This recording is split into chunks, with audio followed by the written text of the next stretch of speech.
दोस्तों नमस्कार। आप देख रहे हैं फ्रंट पेज। मैं गिरिजेश्वर प्रसाद। झारखंड में कुर्मी महतो का नेता कौन हो, इसके लेकर होड़ लगी हुई है। अभी तक आजसू पार्टी के सुदेश महतो को कुर्मी महतो का नेता माना जा रहा था, परंतु अब उभरते हुए युवा नेता जयराम महतो ने कुर्मी महतो समाज के सामने एक विकल्प पेश कर दी है। जयराम महतो सुदेश महतो के लिए चुनौती बनते जा रहे हैं। लोकसभा चुनाव में इसकी एक झलक दिखाई दे गई। अब असली जोर आजमाइश विधानसभा चुनाव में होना है। फायर ब्रांड ने युवा नेता जयराम महतो झारखंड की राजनीति में नई लीक बनाने की कोशिश कर रहे हैं। परंपरागत राजनीति से अलग एक नई धारा विकसित करने की दिशा में वे लगातार आगे बढ़ रहे हैं।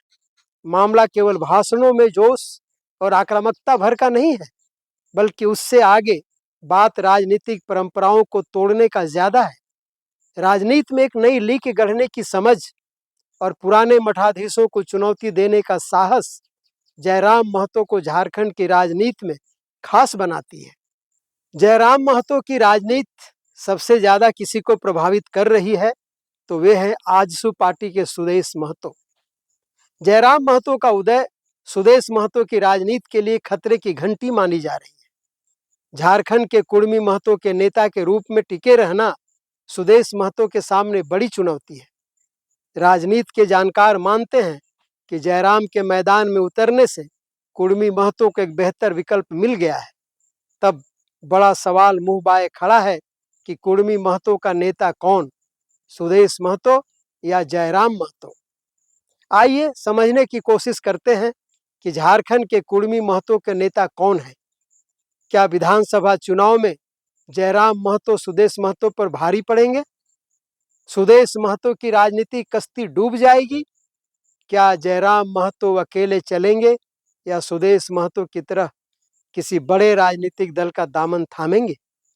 क्या भारतीय जनता पार्टी जयराम महतो पर डोरे डाल रही है? और इससे भी बड़ा सवाल कि क्या जयराम महतो भारतीय जनता पार्टी के करीब हैं? और यह भी कि झारखंड मुक्ति मोर्चा के साथ उनके संबंध कैसे हैं?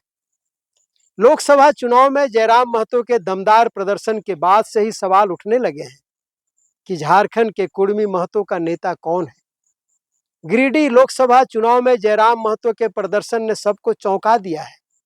अब विधानसभा चुनाव की तैयारी उनके तेवर से भी लोग हैरत में हैं। भारतीय जनता पार्टी के समर्थन से आजसू के चंद्रप्रकाश चौधरी ने चुनाव जीत तो ली, परंतु आजसू सुप्रीमो सुदेश महतो के माथे पर चिंता की मोटी लकीर खींच दी है। पहली बार चुनाव मैदान में उतरते ही जयराम महतो ने 3.5 लाख वोट लाकर सुदेश महतो की राजनीतिक नींव को हिलाकर रख दिया है। रांची, हजारीबाग और धनबाद में भी जयराम महतो की पार्टी JBKSS के प्रदर्शन ने बड़ा राजनीतिक संदेश दे दिया है। संदेश एकदम स्पष्ट है, कुर्मी महतो वोटर जयराम महतो के साथ जा रहे हैं, साथ ही दूसरी जातियों के वोट भी उनके साथ आ रहे हैं। जयराम महतो का जुझारूपन और उनका आक्रामक तेवर उन्हें सुदेश महतो की तुलना में ज्यादा वजनदार बनाता है। देखिए, अरे हिंसा तो हमारे साथ हुआ है। आपने 77 में शक्तिनाथ महतो को मारा, 87 में आप निर्मल महतो को मार के चले गए, 2007 में हम हमारे सांसद सुनील महतो को मार दिए। मार तो हमें रहे हैं, सुरेश महतो को बेरहमी से मारे हैं। कितना गिनती गिना है? आपको फलने फूलने में हमने अपना लाश बिछाया है। हम लोग हिंसा नहीं चाहते हैं, हम लोग बिल्कुल हिंसा, हम लोग अपना कत्ल करके टाटा और तमाम कंपनियों को, जितनी कंपनियां झारखंड में फल फूल रही हैं, हमारे लाशों पे टिकी हैं। जयराम महतो छात्र आंदोलन से निकले हैं। खतियान आधारित स्थानीय नीति और नियोजन नीति उनकी राजनीति का केंद्र बिंदु है। झारखंडी अस्मिता की बातें नौजवानों को आकर्षित करती हैं। बुजुर्गों को उनसे उम्मीदें हैं। महिलाओं को भी लगता है कि गांव घर का एक लड़का उनके समाज के लिए कुछ अच्छा करेगा। सुदेश महतो भी शुरुआती दौर में आक्रामक थे। वे भी एक छात्र नेता थे।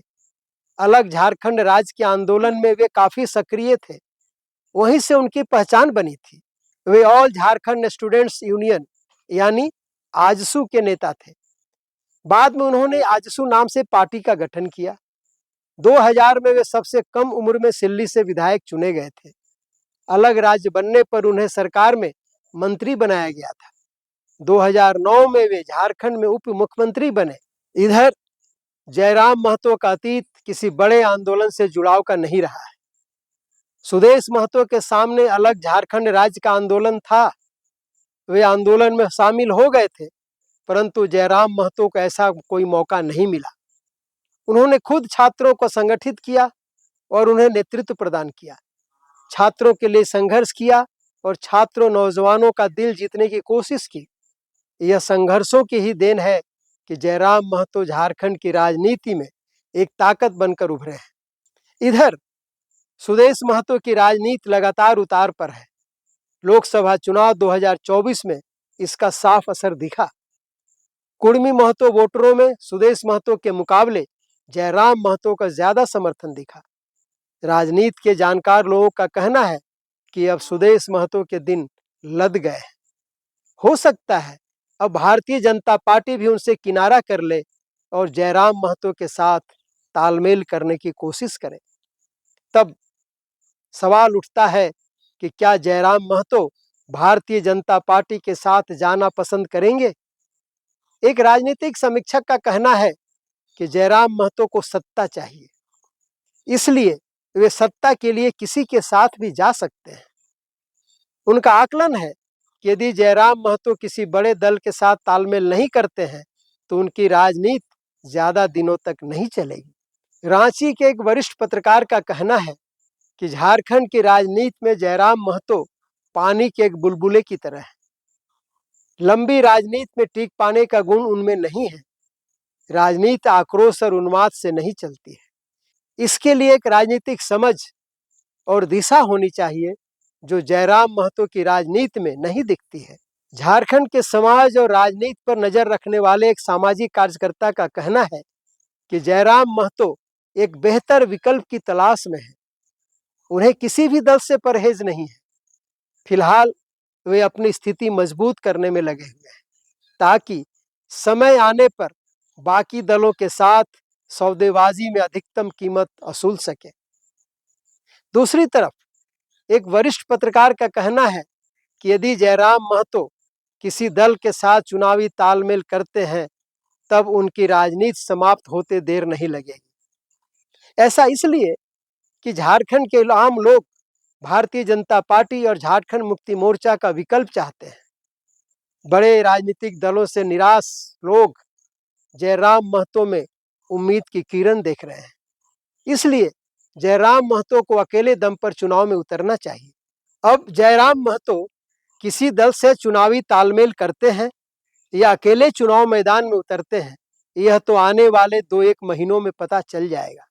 परंतु इतना तो तय लगता है कि जयराम महतो कुर्मी महतो के नेता के तौर पर तेजी से उभर रहे हैं।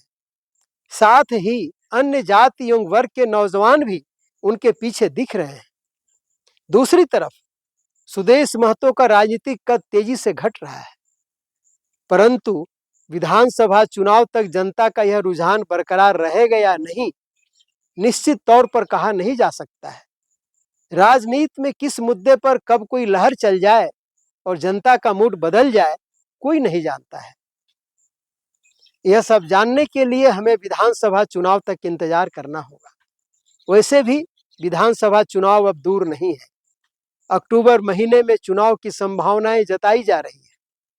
देखा जाए क्या होता है आगे। धन्यवाद, नमस्कार।